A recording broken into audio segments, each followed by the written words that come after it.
It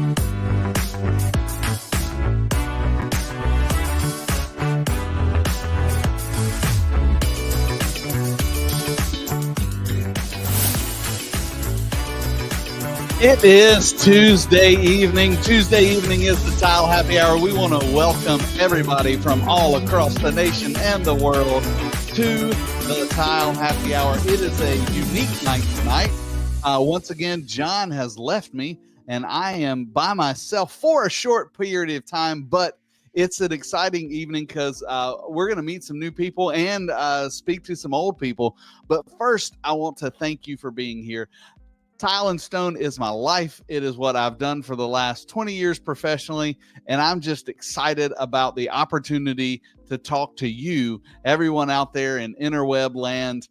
Whether you're watching live tonight or watching on a playback, I'm here and I'm watching like screens. I've got screens everywhere. And if you comment live, I can see it, whether you're on Instagram, YouTube, Facebook.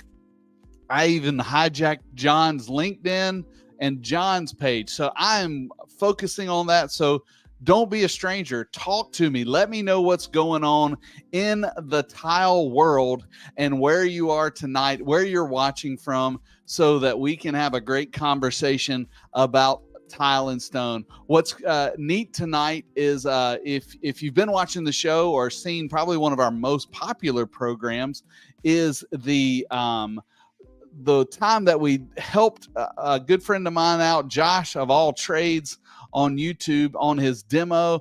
And lucky enough, we are working on trying to get this project done. What is up, Chris Sloan? Good to see you this evening. Let me know where you're watching from. And if you remember that episode, Josh was in the process of demoing out his bathroom. Actually, I'll just be honest. I think we pushed him into demoing it. He mentioned it. I got him live on the air, and he said he promised his wife. And literally, I think, I'm not going to say she bribed me to push him into doing it, but with our episode, we got him in there.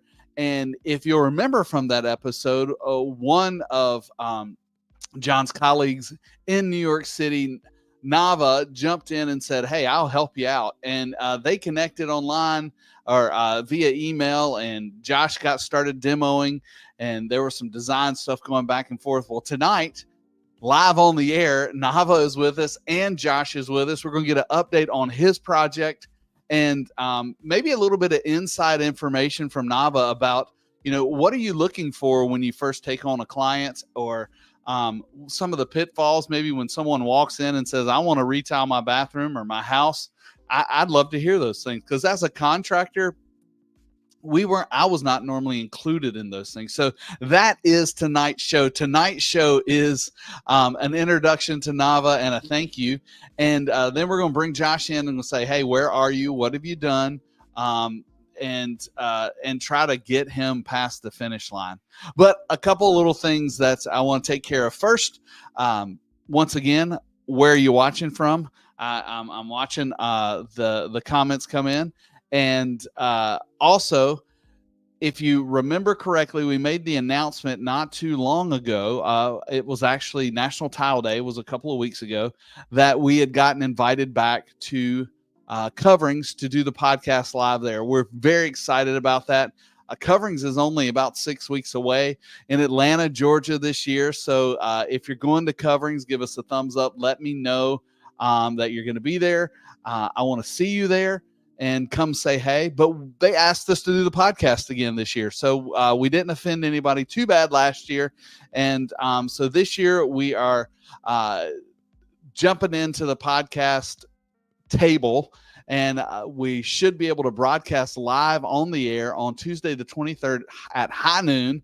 And we're going to talk about digital marketing. We're going to talk about digital marketing with some two opposite ends of the industry, an influencer / contractor, Nathan, and Sharon with Laticrete, who's working on their digital marketing for Laticrete. And that's, Laticrete's worldwide. They're big.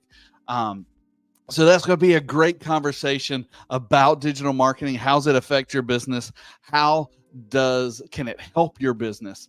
And we're super excited about that.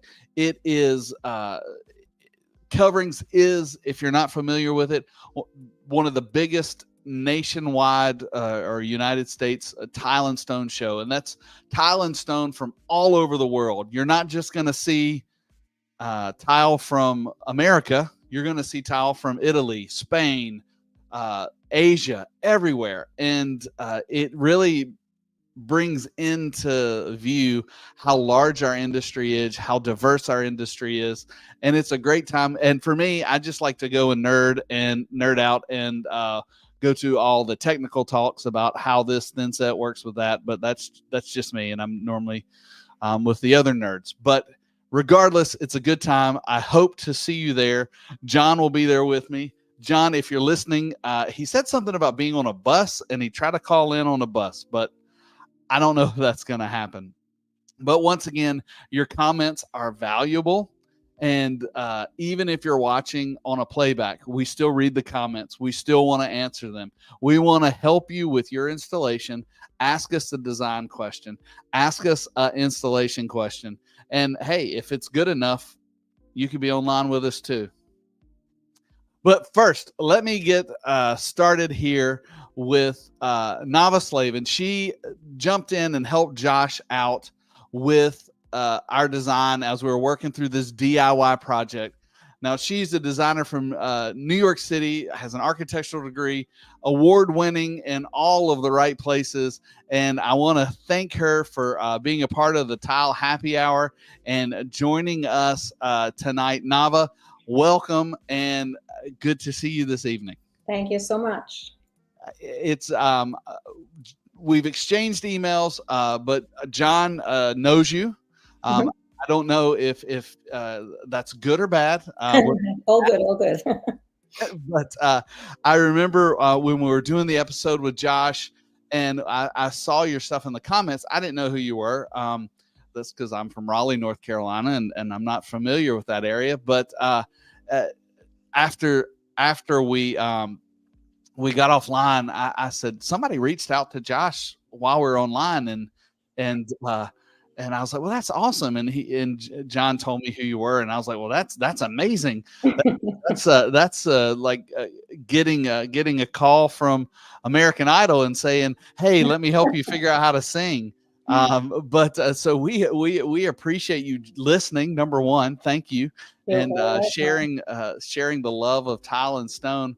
And your resume is amazing. But tell me what you love about the tile and stone industry, and kind of how you fell into where you are today.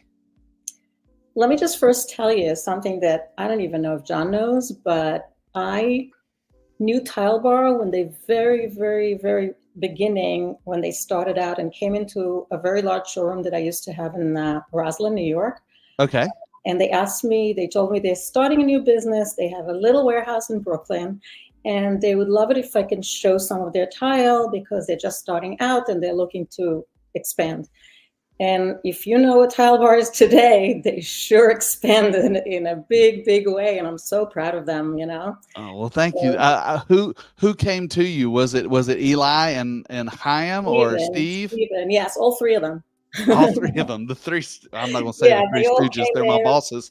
They were so nice. They were so young, you know. And I said, "Oh, they're starting out. It's so nice to help them out, you know." Well, thank you for. I'll thank you because without those commitments, these showrooms are, and how beautiful the tile is, and everything else. It's just so nice to see. Yeah, I think I'll toot our own horn a little bit. We've and I'm not a design person. I'm a contractor. So as I've said 100 times on this show, I can't even match my clothes. So they don't let me pick tile, but I know how to install it, or I know how to lead you the right way. And we designers can't live without you guys. So. Well, thank you.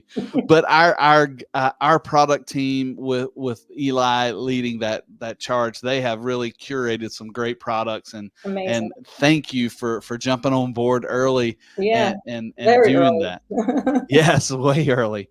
Chaim, he tells me some of those early stories, and I love listening to him. I'm an entrepreneur at heart, and I love to hear the the against all odds stories. We talk about when we went to coverings, and when they were first starting out, probably when they would come talk to you, nobody wanted to talk to them, and now they can't get around coverings because everybody wants to talk to them. Everybody, yes, they've been to many shows, many shows. Yeah. So tell me a little bit about the design process. That is something I've, other than me trying to figure it out on my own and looking at pictures and just saying I'll do that. That's kind of how I design something. What is when you're taking something that's a blank canvas? Mm-hmm. What are the steps that you go through to kind of figure out what somebody wants? So I think that being a good designer is someone who pretty much analyzes the client before. In other words, you have to be a psychologist first. Okay. So you first have to really get to know your client as fast as possible. Sometimes it takes a meeting, sometimes it takes a little bit longer. But once you kind of get the feel of what the client is going for, you start to imagine what you want to do. It depends on whether or not they just want to replace things the way they are, or if they mostly not. Mostly the people that come to me, broken walls for sure. but some people just want to, revamp whatever they have, and we just help them with color and selections of materials, etc. But most of the time, it's they come to me because they want to make an old house look today. And they come to us to give them an idea. So we start out with just a layout, and we start a conversation from there. We don't get into color and all that stuff until later on.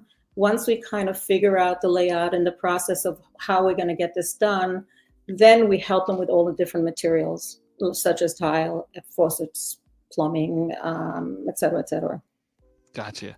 Now, if somebody comes in and says, I am craftsman contemporary, I don't even know what that means, but does that steer you in a direction, or do you, are you looking at something different?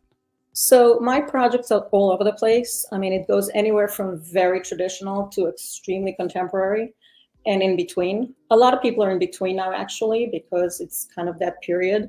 Yeah. And so I definitely love both very old and very new. So it's easy for me to go one way or the other, and even do two jobs at the same time that are completely different.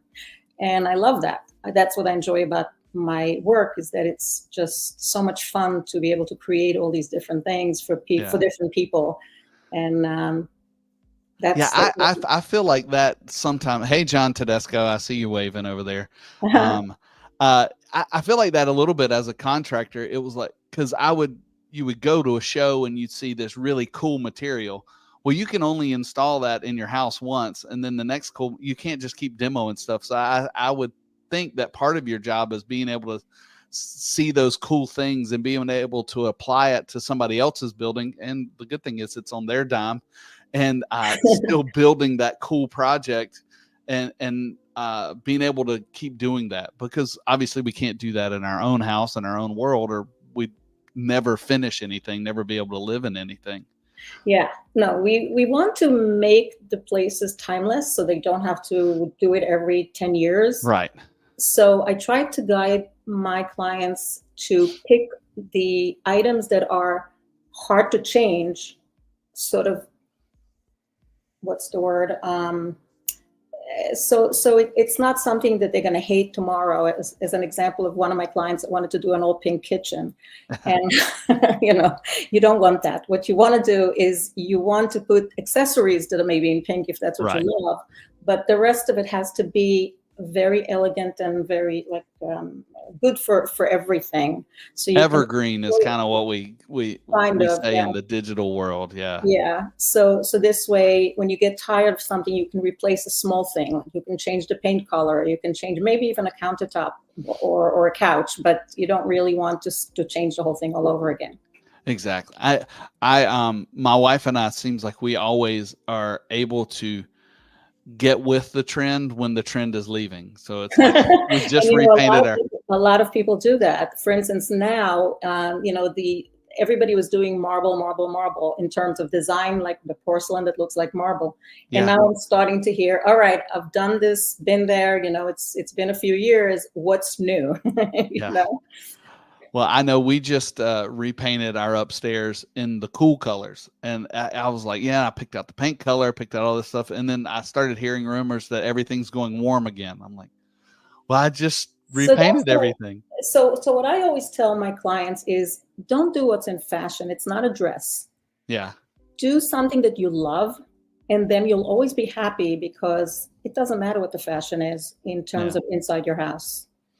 That's very true. Very true. Well, that's interesting, especially, coming from the opposite side and trying to figure out these things. And I know some contractors feel like the design and the architectural process is an adversarial process. And I've seen contractors that kind of treat it that way. But I've always thought that if the contractor and the designer and the architect can all get on the same page, absolutely, it really helps the project. Number one, I think it moves quicker. Yes. Even though there may be some ideas to save money, I have found even if you go with what everybody is on the same page with, you'll save time and everybody's going to be happier in the end. And that was always my philosophy. It was always to try to get on board early, get everybody on the same page. So you've got a team of four: a designer, an architect, the contractor, and the owner, that are all working towards the same goal, rather than either one of them saying, well, I need to save money here. I need to save money here. Or I want to cut this corner. Or I know hey, the design, the dream is, that's where you get the business over and over again, is fulfilling those dreams. Yes, and without a doubt. And so I love that. I loved that part of it, and being working with those teams and all around the Southeast when I was a contractor. And if I was in I don't know if I could work in New York. It's traffic's too much for me. In New York City, for sure. Yeah. Well, so my friend Josh, I've known him for a very long time, and he's got a YouTube channel that he and I go back and forth, and I watch his stuff and comment on my stuff. And so when he started talking about this bathroom, I said, well, Josh, come on the show. If nothing else, I can help you live on the air, and it'll at least give us some show content. So that's what Josh agreed to do. And Josh is back tonight, so I'm going to bring him on. Josh, good to see you. I didn't even know that Nava. You knew one another. I didn't even know you knew one another. I thought you were just a random guy that chimed into the show. Yeah, I'll take either one. He could. John didn't know him, but I think what had happened, and Josh, you correct me if I'm wrong, we had a guest lined up, and the guest canceled last minute. And I said, listen, I know this guy. I think it'll be an interesting episode. Everybody loves a good DIY. That's why HGTV is on the air all the time. Yeah. And I said, let's talk Josh through his installation. So Josh, good to see you back. I've seen some of your pictures. I've seen some of your videos. So give us a quick update of where you are. Let's see. The last time we talked, I think I had just done demo, or just kind of said I was done with demo. Since then, I moved into electrical stuff. So a lot of those pictures that you saw, I know it's not tile. I haven't got to the tile yet. I promise I'll get there. But it's okay. Did a bunch of electrical, did a bunch of kind of insulation-y type things. And then just a lot of, we started calling in contractors this last couple of weeks to just kind of get some ideas and see what everybody thought. And most importantly, see how much it's going to cost. So that is always a thing. Well, I know last time we talked, you were a little bit concerned about load bearing walls and moving walls. And I see you sent me a drawing today, which is a little bit different than what you and Nava talked about early on. Right. And so I'm assuming some of those things were just easier to kind of leave the structure into place and kind of work around that. Is that a correct assessment? That's right. Nava's original design blew my mind, because she thought, outside the box on some of the places we had showers and stuff. She was like, just move these walls here. And we're like, whoa, you can do that? So we started getting into it, and I think this is her original design. That was her original design, essentially expanding our shower area, and taking Which always sounds like a good idea. right, I mean, taking some from a closet and from or from both closets actually. So we started like kind of going with that, and we brought in the contractors and found out a couple of those walls are load-bearing walls. So, and one is right above our water heater. So yeah, I don't think that it's sounds important. That sounds important. Once we got that big shower on our heads, we're like, let's go mega shower. So we kind of, through talking to the contractors, kind of moved towards another, just kind of basic layout that Drew, and moving the shower to like the big area where the tub was. So this is, and we'll ignore the finishes for now. Oh yeah, but this is where you ended up. This is that's kind where of we're at currently. No tub. What's that? No the tub completely gone. Yeah, getting rid of the tub is pretty much what we end up. Josh, is it possible for you to make the tub, the new shower, let's say 42 to the end of the wall where the office closet is? Line up the wall? Get rid of the closet, or you mean just scoot it out some? No. Pull out, the shower from 36, pull it down another few inches to line up with the wall of your closet so it's bigger. Yeah, I think that's possible.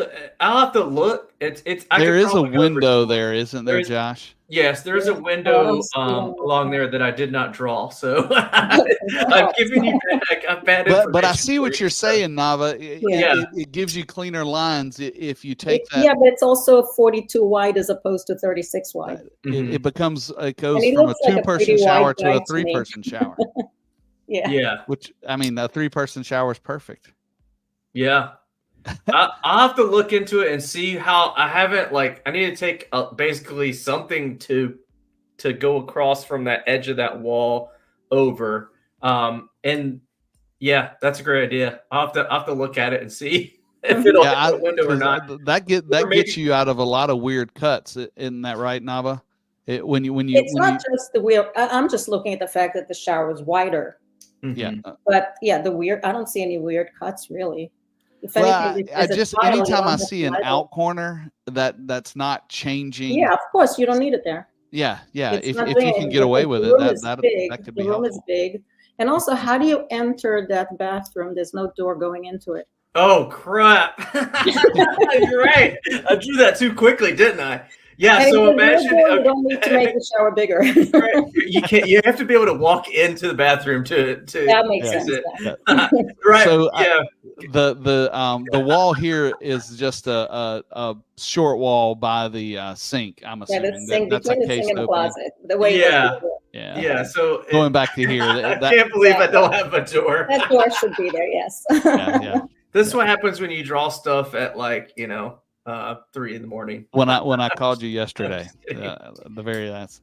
Well, I think you're obviously sometimes when you're in a renovation, the existing conditions kind of dictate your layout, right? And right.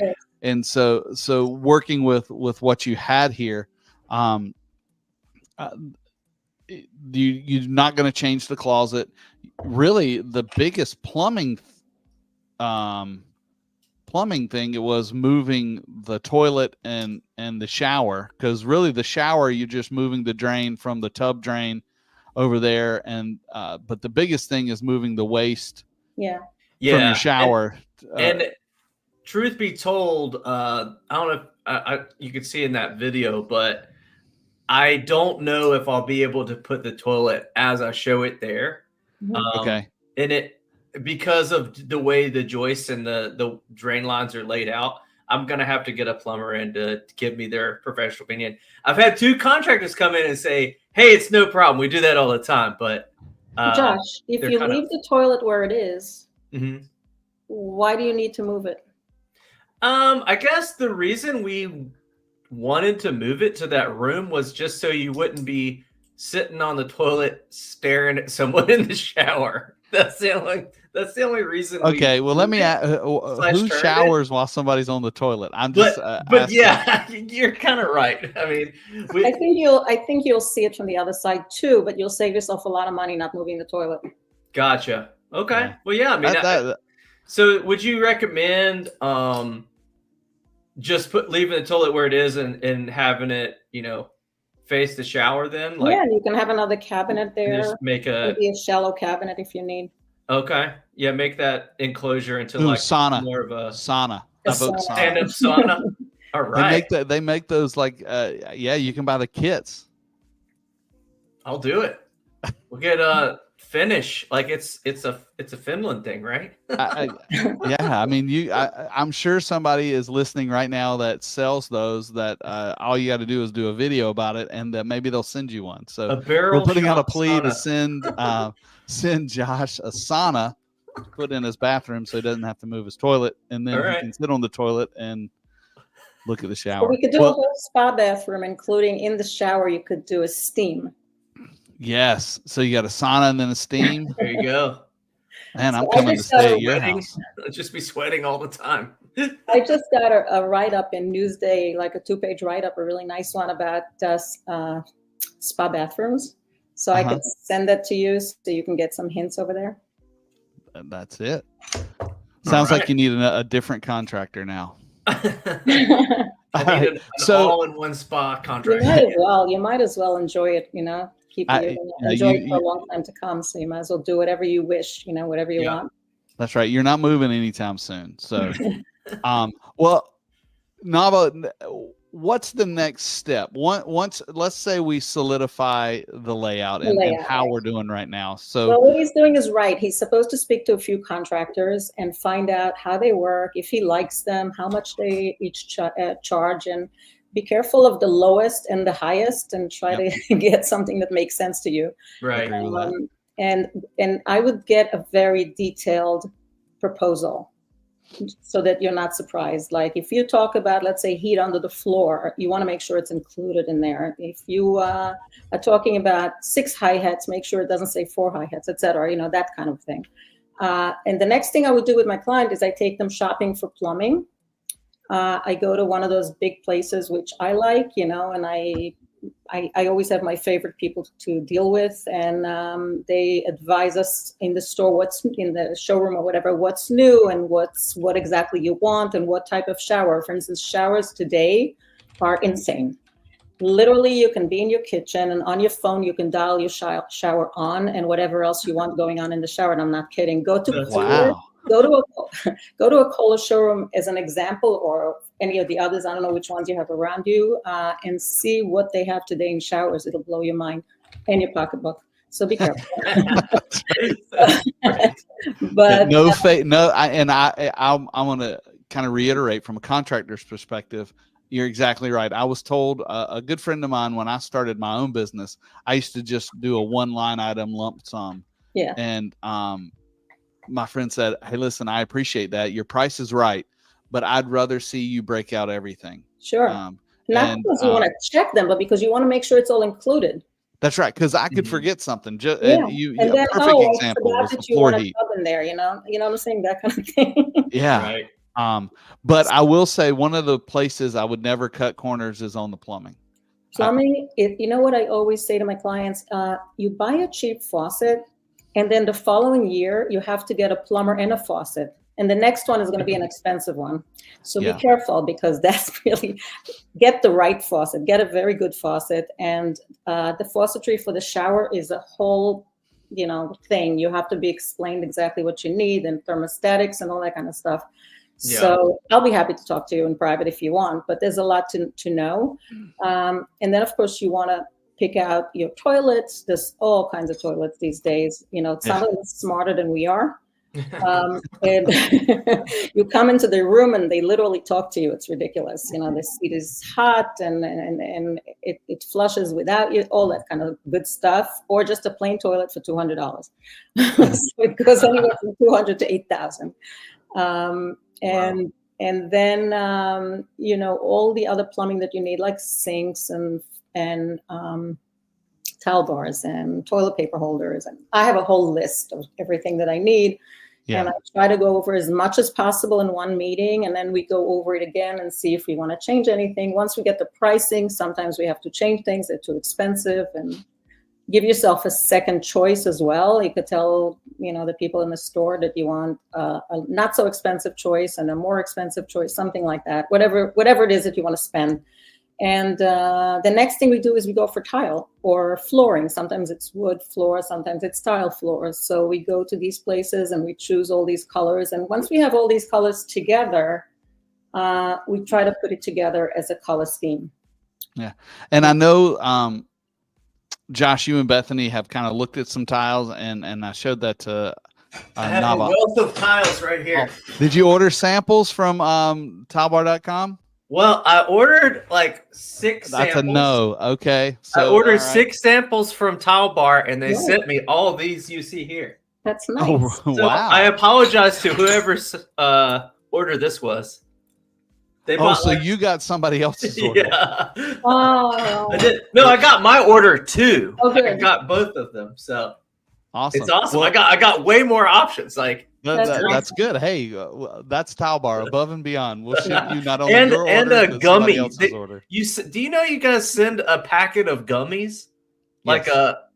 They always send a little surprise in there, yeah. There's a little, I mean, sometimes it's a shot glass, sometimes it's some gummies. That's right. Right. I opened it. I thought it was a joke. I'm like, is Craig like messing with me here somehow? No, And then it that had goes like the out little every sticker time. on the back. I'm like, what? That's crazy. Now, Nava, when you order samples, do you do it direct from Tile Bar, or do you use Material Bank, or both? I just do it from Tile Bar. I just speak to Steve, and he sends me whatever. Good. Good job, Steve. Shout out to Steve. Yeah. Well, I know Bethany and Josh kind of looked at some stuff, so I put it on here. So Nava, if you have these clients that come and said, "Hey, we like this scheme," what's your first thoughts? I really like is it the floor tile on the right? Yeah, the floor tile. I really like it because you can add anything else you want on the wall. It really doesn't. Yeah, I see that. I don't know if you can see any texture what's or the size anything. of it? What's the size of it approximately? So this is 12 by 24. Oh, that's what I thought. Yeah. Okay. It's this one's small. Like the piece they give you is they chopped it, so it's not this size, but I understand shipping costs. So before the show started, Greg and I were just chatting for a little bit, and I was talking about how to lay out the tile for the walls and not to leave it to who knows who is going to put your tile on the wall. Because I never know for sure. I do use the same contractors most of the time, but even they sometimes use different tile men or different plumbers. It's not always the same people. So I always make a layout of those tiles. And the simplest way to explain to you, since you do some drawings, this is what I did to show you what it could have been, for instance, in your bathroom, okay? So coincidentally, we picked the same size. Don't look at the 16 and a half, but it's 24 by 12 tiles, okay? Right. And if you want it to be brick style, right, not just straight line going down, when you draw it with, the way I do it is 12 by 24 plus I overlap it with another 1/32 of an inch for grout, because from two sides, 1/32 makes it 1/16. Okay. So I pick out each tile with its 1/32 of a tile and I put them together. And then I lay it out so that there's no little broken tiles on each side. So it turns out with this layout, if you have that size of wall, which is the original wall, it would be starting from the right side and the top. You're always starting on the top with a full tile because that's where your eye shows. Okay, where your eye is looking at the top. It's not looking really at the bottom. If it looks at the bottom and there's like half a tile, it's no big deal. It's kind of like a floor board or something. Gotcha. So I always prefer to see full tiles where my eyes are looking. And as you see, I started with a full tile on the right, and I was left over with a 16 and a half, which was fine. But if I was left over with 3 inches, I would try to push it around and see which way is it the least. So what happened actually here is that the tile on the right, and you can't even see, I had to steal about 2 inches from it in order to make it 16 and a half. Otherwise, it would have been almost a sliver. Maybe it was more than 2 inches. I don't remember. Otherwise, it would have been like a very small piece at the end. So on the right, it looks like it's 24, but it's actually smaller than 24 to make the 16 and a half a little bigger. Do you see what I'm saying? Yes. Yeah, and Josh, that I know that go ahead. originally you kind of looked at maybe a 3x9 or something, but the Sorry, same I made a mistake. This is the one this is it. It's 4 yeah, by for the 12. walls. Yeah. For the walls. But the I theory got and the confused in the process floor. it would be the same, Nava, right? Same idea, yes. Yeah, same Today, for idea. instance, yeah, I did actually this morning. I went down to meet the tile guy. He's doing a basement, a very small bathroom for me, and the shower there is 36 by 36, and the tile happens to be 9. So with the lip of the shower, it was actually so that it was maybe it was like 4 tiles on one side and 4 tiles on the other side. It was just overlapping, kind of, So it worked out perfectly, actually, where we didn't have to cut any tiles. But if we do have to cut a tile and we need a Schluter or a miter on the edge, be careful with the porcelain tiles, because when you miter them, they chip and they become very sharp. So you want to do maybe some sort of another tile if they have a rounded tile. If not, it would be like a Schluter or something like that. So so the same thing with the floor. You always want to, when you come in, as you're looking into your bathroom, for instance, I did a 12 by 12 just to show you. So if you're looking in from the outside, you want to see full tiles. Right. So what happened was, in this particular case, you see, I have at the entrance, I have about 4.5 inches because of the wall. So that's going to be basically a piece of marble or granite or whatever we choose for the countertop, and like a quartz or something like that. So I put another one right between the 2 rooms, because that way the full tile is laid out without giving me a 4-inch piece. So it's tricks, you kind of play with tricks of how to cover up imperfections. Now, so you put a transition between the okay. Yeah, and that's really just to break up the room so you don't have any slivers. Now, Nava, if he decides to go with the 12 by 24, we were always taught you run it the long way against the longest wall, but no, not necessarily, because if you go the other direction, you're widening the room. Oh, okay. So it's something that is job by job, depending on the job. Here he has 2 squares, so it's not so hard, because it doesn't matter which direction you go in 2 squares. But if you keep the doors open, you don't want to just look at one long piece. You want to make the room look wider. Okay. So maybe run it with the length of the tub. If it's 12 by 24. But I don't know what size he's going to end up using for the floor. Is that the same tile? Sorry, I messed up. I thought you said floor, and I just grabbed one. So the floor, and it's confusing because this is a smaller cut. This is the floor, and it's 12 by 24. Okay, so you do it side to side. Okay. So to make the room, so try to make the room look longer. Wider. So like perpendicular to what when you're walking in? Perpendicular to the vanity. Oh, okay. Gotcha. Okay. Yeah, okay. Right to left. Left to right, right to left. Now, does other than just your complete, if you like it or don't like it, do you prefer a stack joint or a broken joint? What do you like best? If usually straight lines are more modern, contemporary. Okay. And the brick pattern is more traditional. Okay. So, and also you just consult with the client, see what they like. Josh, are you traditional or are you contemporary? I don't know. Okay. That's good. In which case, I think I'm Baptist. I'm just kidding. You're Baptist. You're traditional. Let me just say that. Yes, non-denominational. So you're saying when you said just a stacked joint, what do you mean? So a stack. One on top of the exactly the straight line going across. So it's one on top of the other on top of the other. So what you're looking at here is a stack joint offset, and then this is an offset joint or a staggered joint. Okay, I like for the walls. I was thinking offset because I'm just used to the subway tile look just like that. So well, that's more traditional. Okay. Yeah, that's more traditional. It is more traditional. What about herringbone? Is that just bad? Herringbone is beautiful. I love herringbone. Bad for the installer. I'll tell you. It's bad for the installer. Your price just went up a lot. It's more for installation, yeah, for sure. Because they have to do a lot of cuts, so you also have a lot of extra tile that you need.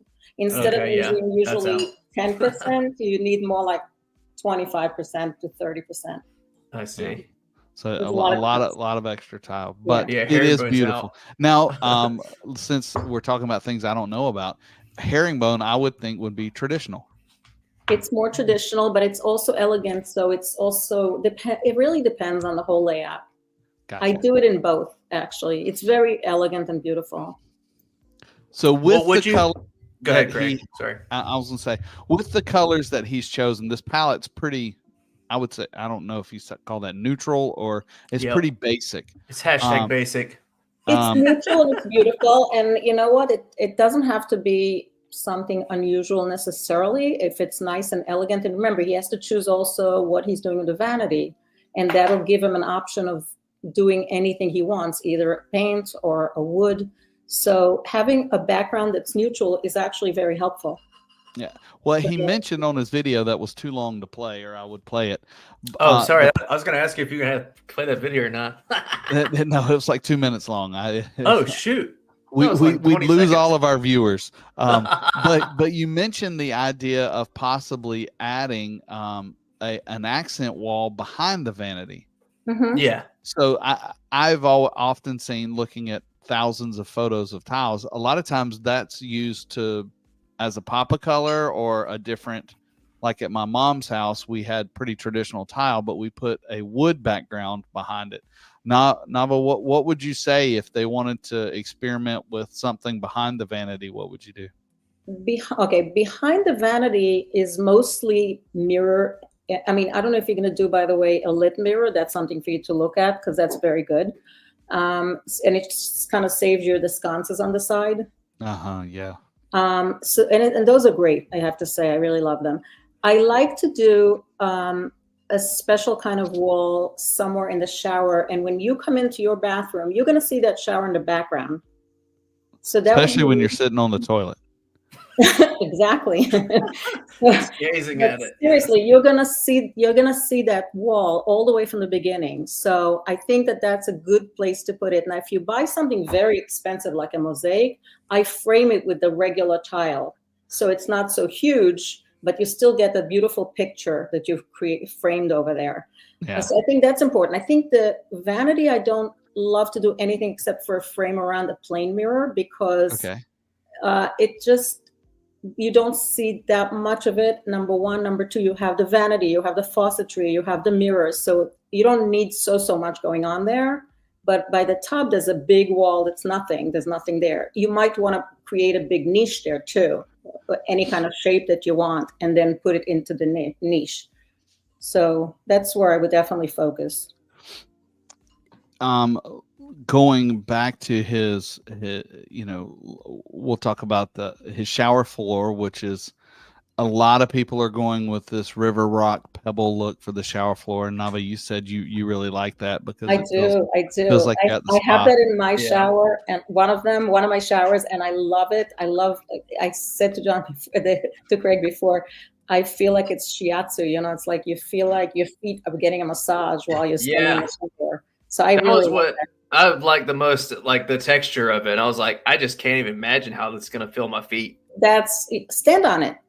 I make the people stand on it in the showroom. I make them take their socks off and stand on it and feel it.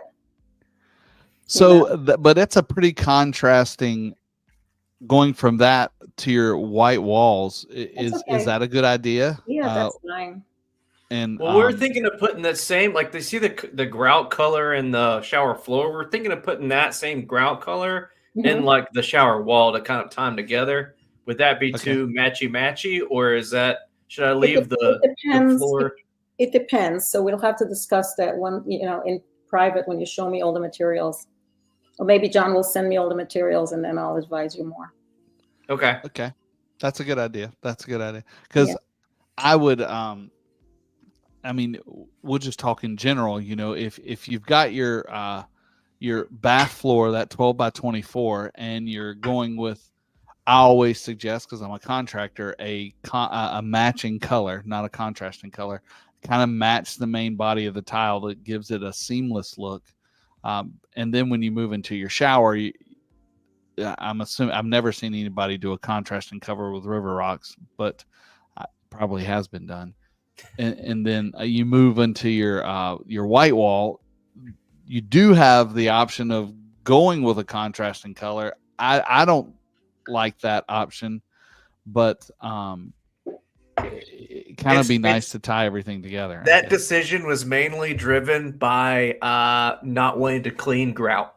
So you get a darker gray color in the shower floor and put that same in the grout on the walls, and that was like the main reason. We definitely like to put a little bit darker color for sure because of that reason, especially on the floor where it gets dirty very quickly. Yeah. But I think that we're talking about the contrast of black and white, and actually the basement bathroom that I'm doing right now, it's really tiny, and the tile actually in it on the floor has like a drawing of black in a white tile. So, and it's very interesting. So I decided actually inside the shower to put a black grout on a white tile for the first time in a very, very long time, because also all our faucets are black and our shower door has black, all the rails and everything is black. So I thought that actually would look really cool, but it's a small amount of tile. It's 36 by 36. So, you know what I'm saying? The shower is 36 by 36. It's very small. Yeah. We literally took a closet out of the basement and made another bathroom. Okay. Yeah. So after let's just pretend we've solidified our tile decisions. What would be the next stage of development? We know we got our faucets that we picked out. Right. We picked out our tile. Right. What's next? Contractor got the place. Contractor. How do you choose vanities and countertops? Do you normally kind of do? We forgot all about that. We designed a vanity very early on because those usually our vanities are custom. Okay. So there's very limited sizes otherwise. If you buy a vanity, and the quality is not quite as good either unless you custom make it. Or buy it from tilebar.com. I'm just saying. Throwing that out there. So we ordered a vanity, which means we discussed what we need in the vanity. We ordered a vanity. Josh, I have to tell you that something that I love to do, which not necessarily gets done all the time, is I love to put an outlet somewhere inside the vanity so that I can plug in my hairdryer and never have to plug it in and out. And it just sits into that one drawer or one door. And that's its place. Yes. Man, you know what? I actually almost sent that picture to Craig. That was one of my projects that I've already done. Yeah. That was one of the things. My wife has the same problem where there's always been a hairdryer on top of the counter. Right. And it's not good, but there's an outlet in there because I was redoing all the electrical, right? So it was easy enough to put an outlet in that vanity. Yeah. And the plan is just to retop that vanity anyway, so we could pick whatever stone or whatever, and just so the vanity's staying. So I've already done that. Okay. Well, Nava, here's my design because I'm doing my my master bathroom soon. Okay. My thought is I want to have my vanity as a flat vanity. We have double sinks and a cabinet on top of the vanity that goes up. Okay. And then have places for all. My wife do that too. Yes. Yeah. And then have the plugs inside because my wife has all sorts of things to plug in. I mean, there's a hair dryer, there's a spatula tool thing, and all of that plugs in. Toothbrushes, the electric toothbrushes. For your cooking while you're in the bathroom. Yeah, something. Is that done? Does that make sense? We do it in the kitchen all the time. We have these countertop cabinets that all the small appliances go in there. Yeah. And then we just close it up so it doesn't show and we don't, see the mess. That's what I want to do. That's my dream is to have everything where it's plugged in and you just shut the door. But I'll give you a little hint about those countertop cabinets. Okay. You always should have an additional piece of countertop 3/4 inch thick going underneath that cabinet. This way, when you wipe the cabinet, you don't ruin it. Not the cabinet, when you wipe the countertop. You're not constantly putting water on. Yes. And if it's very traditional, we put the actual edge, the same like edge. OG or something. OG or whatever, And if it's contemporary, it's just straight. Aha. Good to know. See, I wouldn't have thought of that. Yeah. But yeah, that's all right. Let's see. John Tedesco says some of our James Martin vanities have an outlet already in the drawer. Oh, there you go. Topbar.com. Man. James Martin. That's right. But Josh, sounds like you Dang. just retrofitted yours. Are you going to paint it? Is that the I'm undecided. Like Nava was saying, like depend on the top, it may or may not match the wood, so then I could paint it if I need to. But right now it's kind of a neutral wood, and that's another thing that we picked out with the floor. It's kind of got a beige color, and some would say brown in that floor. So Gotcha. it's kind of trying to match, but I don't know. We could always paint it. I've done that before. So yes, Yeah. or stain it. Yeah. Yeah. Well, and then so now it sounds like all we need is some contractors and to get going. Yeah, I need you to talk me down, Craig. So I have contractors that have given me prices to do all of it. Well, you know me, I'm a do-it-yourself guy. So yeah. should I do it or should I just drop the check? That's where I'm at right now. Like, I don't know. Well, that is a personal question that probably better discussed with your wife rather than me. But True.